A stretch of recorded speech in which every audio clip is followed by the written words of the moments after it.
डिठ में पे जोहारन में अमीर डिठ में आज़ारन में हो जेके घोट जहाज ते घुमंदा उहे रुलंदे डिठ में वरी लारन में हो जेके घोट जहाज ते घुमंदा उहे रुलंदे डिठ में वरी लारन में पीनार डिठ में पे जहारन में अमीर डिठ में आज़ारन में ओ जेके घोट जहाज ते घुमंदा उहे रुलंदे डिठ में वरी लारन में ओ जेके घोट जहाज ते घुमंदा उहे रुलंदे डिठ में वरी लारन में इहो कादिर जो कमाल आहे इंदो ॾाढ खे ईत ज़वाल आहे इहो कादिर जो कमाल आहे इंदो ॾाढ खे ईत ज़वाल आहे फ़िरऔन जो आयल आहे ज़िक्र क़ुरान जे पढ़ तू पारन हो जेके घोट जहाज ते घुमंदा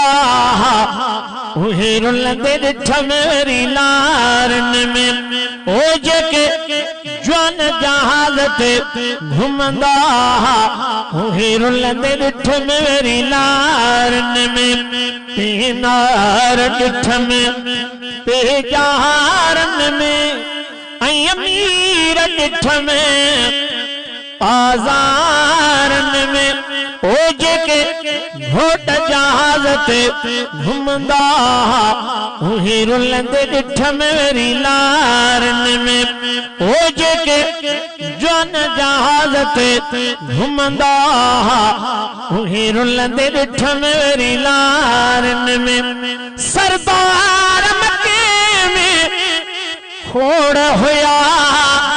अबू जेल जाहिल जा जोड़ होया वो सरदार मके में खोड़ होया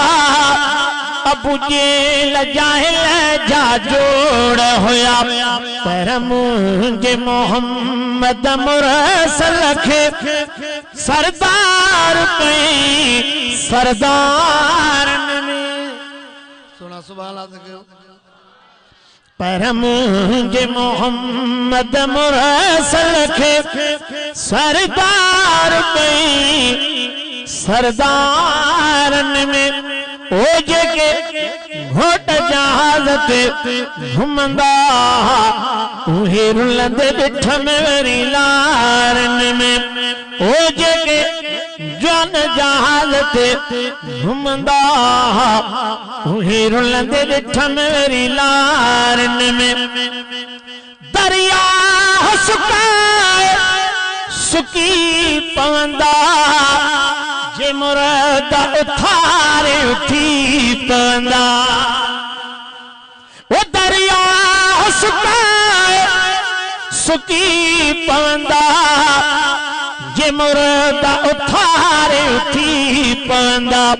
जे जबल हलाए हली पवंदा ॾिस ताक़त हुन जे हथियारन में ओ जेके घोट जहाज ते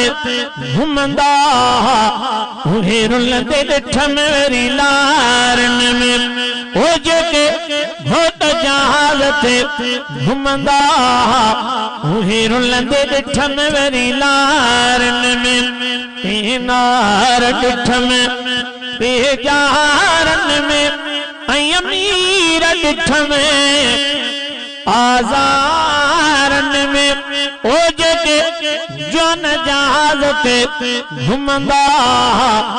उहे रुलंदे डिठ में वरी लारन में ओ जेके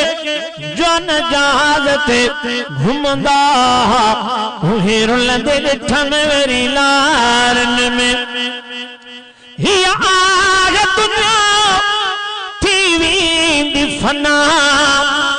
हर वक्त पियो हाकिम गाए सना हिया आग दुनिया थी वेंदी फना हर वक्त पियो हाकिम गाए सना तू जेड़े फकीर मदाही खे कातिरो थो घुमाए कारन में सिद्दीक़ असां जो साईं फारूक जे दरजा गुलाम आयो उस्मान अखिन जो ठाराहे हैदर के मनीदा इमाम आयो उस्मान अखिन जो ठाराहे हैदर के मनीदा इमाम